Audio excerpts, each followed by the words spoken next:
In this video, I'll guide you through how to place a vertical video on your timeline and turn it into a clean full screen layout with a blurred background in DaVinci Resolve. This is a really useful technique if you're editing content that was shot vertically, like phone footage or social media clips, but you're working in a wider horizontal project. First, make sure you've already created your project and set up your timeline. Once that's ready, start by placing your vertical video on the timeline. You can drag it straight from the media pool down into the main video track. When you drop it there, you'll probably notice black bars on the left and right sides because the video is narrower than the timeline. That's what we're going to fix next.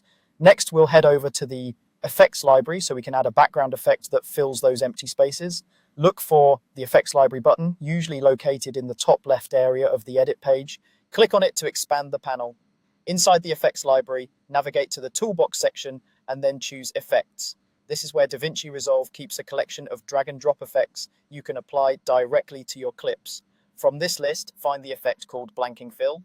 This effect is designed specifically to fill in the blank areas around your video by using a version of the same clip in the background.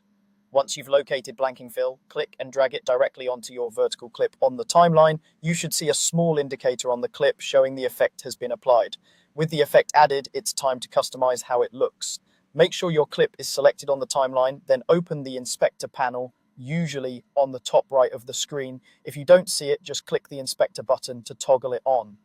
Inside the inspector, you'll find the controls for blanking fill. The first option to adjust is fill mode.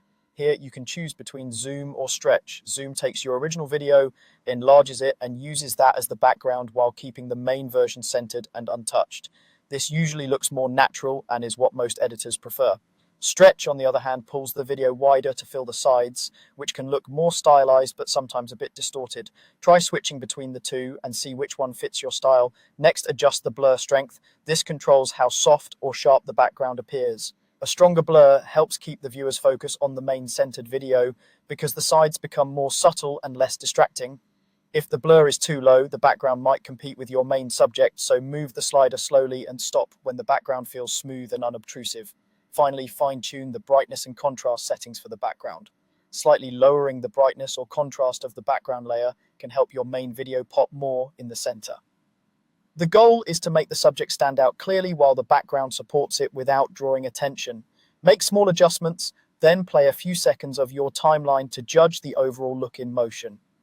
Once you're happy with these settings, your vertical video should now sit nicely on a widescreen timeline with a professional-looking blurred background that fills the frame and keeps the focus right where you want it.